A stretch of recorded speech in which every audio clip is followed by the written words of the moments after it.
These 3 recipes only take 15 minutes to make, but they taste like something you'd pay £30 for in a restaurant. They're packed with protein and fibre. I've been making them non-stop this summer and I'm really excited to share them with you.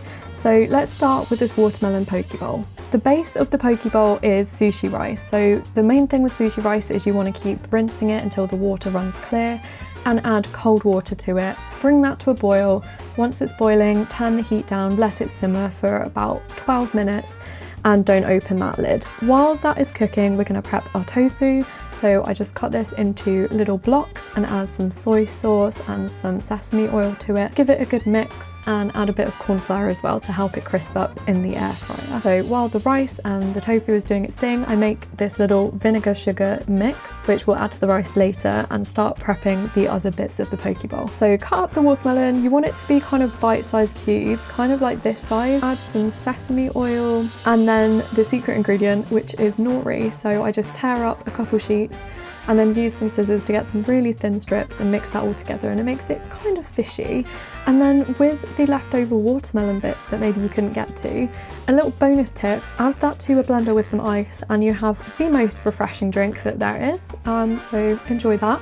And once the rice is ready, add that solution to it, which helps it just have a bit of extra flavour, and then leave that to do its thing. The tofu is probably done by now, so you can just do the last bits of prep like avocado. I just did some edamame, which I steamed in the microwave, and then added some soy and garlic too. And then I made this sriracha mayo sauce, which I cannot emphasize how much this brings the whole thing together.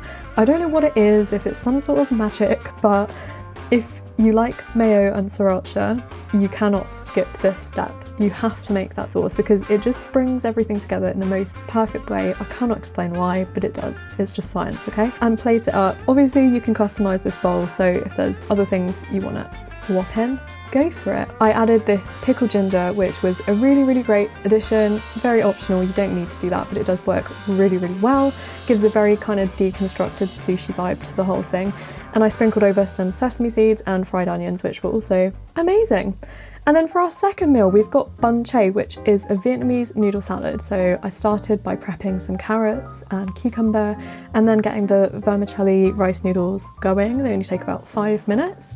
While they were doing the thing, I just chopped up and fried some tofu in some dark soy sauce, some garlic, some ginger, but you could also have it cold or use whatever seasoning you like. I used medium firm tofu, probably should have gone extra firm, but that was okay. It was still really, really good. I then chopped up some mint, coriander, peanuts. They really help it feel fresh and summery, and I really recommend adding them if you like them. And then I plated it all up, but this would obviously be kind of boring by itself. So the fun part of Bun Chay is you actually make a dressing that you can drizzle over this whole dish. For that dressing, I used soy sauce, some rice wine vinegar, some sugar, and some chili oil. Quite a lot of chili oil actually. Obviously use the amount that is right for you, and gave that a good mix. And you can either pour it over like I'm doing here, or you can mix it with the noodles separately, just depending on your preference. For our final recipe, we have this lentil tortilla salad, which is so good. So you start off by chopping up some walnuts, which are nice and high in omegas, and adding in some lentils for some extra protein,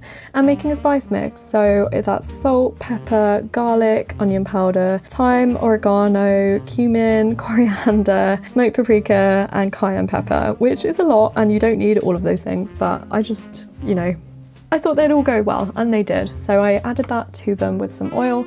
Obviously customize that, like make your own spice mix, whatever you think would taste good, but I was going for kind of taco-y vibes. And you can have it hot or cold, so I air fried half of it and had the other half cold the next day. While that was air frying, I added some boiling water to the cashews and started preparing the salad base. So I did some olive oil, salt and pepper with some kale, and chopped some cucumber, pepper, celery and tomato, but you can really use whatever veg you like.